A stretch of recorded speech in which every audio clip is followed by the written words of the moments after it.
What's going on, guys? Grant here to do my breakdown of Oban Elliott, the Welsh gangster, versus Bassil, the Habibi Hafez, which takes place at UFC 309, November 16th at Madison Square Garden. This is a 50-50 fight, in my opinion. Bassil Hafez is kind of your power striker, mixes in his takedowns, versus Oban Elliott, more of the well-rounded guy, but very effective striker in his own right. Gonna go with Oban Elliott in this one. I just think he's gonna be the cleaner striker on the feet, able to defend the takedowns.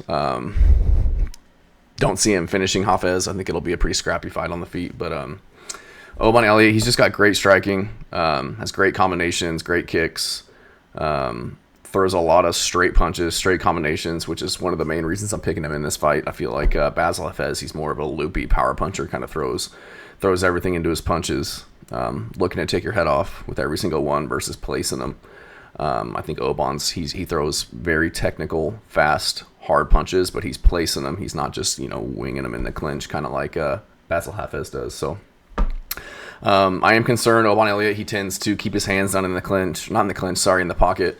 He'll throw punches. He'll leave his exchanges, kind of put his hands down a little bit low and back out of the pocket against other fighters.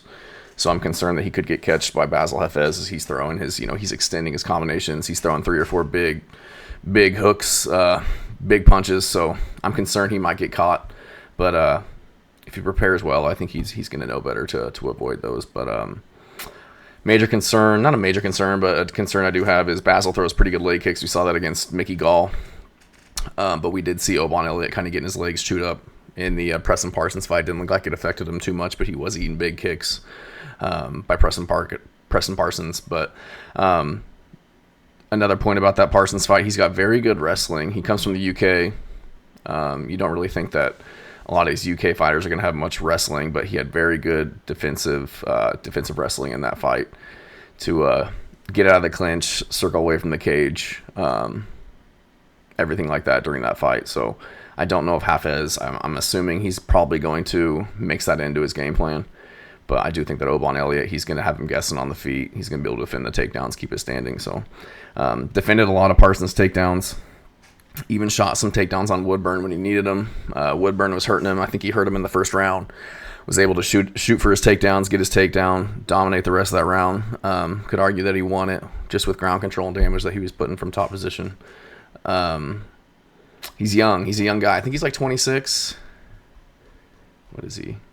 He's 26. He's 11-2. So he's only going to be getting better, making leaps and bounds now that he's in the UFC and he's fighting much better competition. I don't put a lot of stock in Val Woodburn, but Preston Parsons is a dog. I think that he's I rate him pretty highly. So the fact that he was able to nullify his grappling and win the striking on the feet, I think that bodes pretty well with him going into this Hafez fight. He just mixes it up well, mixes his takedowns in, defensive grappling to keep it standing.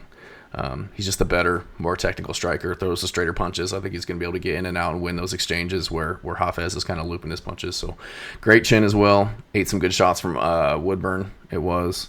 And then, like I said, took him down, dominated from there. So Hafez, he looked good against JDM, but again, that was a late replacement. So looked great for him stepping in on notice, but he looked in shape. Looked like he was ready to fight, and I just think JDM didn't have a lot of time to prepare for him. But you did see JDM. He got taken down, but he was able to scramble back to his feet. He was landing a lot of good punches as well. So, like I said, Hafez, good leg kicks. That's something that Oban's going to need to look out for. He's not afraid to take one to give one. He has taken a lot of damage, and that JDM fight was taking a lot of body shots, a lot of headshots. Like I said, he just throws very hard punches, not trying to place them, just kind of wings, not very defensively sound. You saw him in the JDM fight. He's backing up against the cage, winging punches, hands go down to his waist after he's done throwing combinations. So very chaotic, offensive fighting style.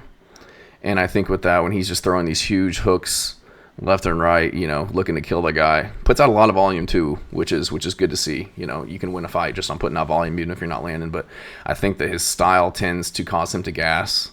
Again, we saw him kind of gas in the JDM fight. Again, short notice, but definitely saw him gas in the Mickey Gall fight. So, and the Mickey Gall fight's very concerning for me. Great fight if you haven't seen it, but I just don't think you should be taking punches and damage like that from a guy like Mickey Gall. I know Mickey Gall's a bigger guy in terms of frame. He's like 6'2", rangy guy, has the reach advantage in a lot of his fights. But if you're taking punches like that and taking damage from somebody like Mickey Gall, who's, you know, a 7-4 fighter, primarily more of a grappler, has been kind of hand-fed opponents his entire career, that's just very concerning to me as to what the rest of the division is going to be able to do to you, especially as you get to the end of the second round, end of the third round of a gritty, you know, stand-up fight. And if he's mixing in takedowns too, failing takedowns against Oban Elliott, he's only going to get tired even faster. So Mickey Gall having too much success on the feet for my liking, was hurting Hafez a lot in that third round. I think that he won that third round, lost the first two, but Mickey Gall was putting it on him. I think he dropped him at least once, maybe had him stumbled at least twice. So I just think you got to be dominating somebody like Mickey Gall at this point in your career. He's not a young guy. What is he? 32. So I guess he's in his prime now, but having the performance that you did against JDM and then having that performance in Mickey Gall doesn't give me a lot of confidence in you as a fighter. So I'm thinking Oban Elliott, he'll be able to control the striking, keep the fight standing against Bassil Hafez. I expect Hafez to gas at some point in the fight. And then Oban to kind of take control on the feet, similar to what he did against Preston Parsons. Preston Parsons started to kind of gas after just not having a lot of effective grappling and losing the striking exchanges. So I don't think that Oban will finish Hafez. Hafez was taking a lot of good punches from, again, Mickey Gall, but he was taking good punches from JDM, from Jack Della Maddalena, who is putting guys out cold, you know, first round. So Oban Elliott doesn't have a lot of finishes as of late. He had some earlier in his career, but as of late, he's been kind of a decision machine. So I just think that he'll keep it on the feet. He's got crispier striking, more technical straight punches. I think he'll win those engagements, defend the takedowns, tire out Hafez, and I think he'll do enough to win a unanimous decision. He'll probably win, 2-3 rounds. Maybe he gets taken down and controlled for a round or so, but I definitely think that as the fight goes on, his grappling will serve him well in being able to defend the takedowns and keep it standing, where I think he has the advantage. So I'm going to go with Oban Elliott in this one. Very close fight, in my opinion.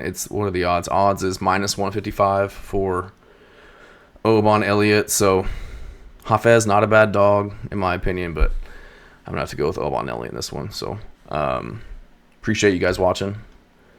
Don't forget to like and subscribe to my YouTube channel, and we'll see you later. Peace.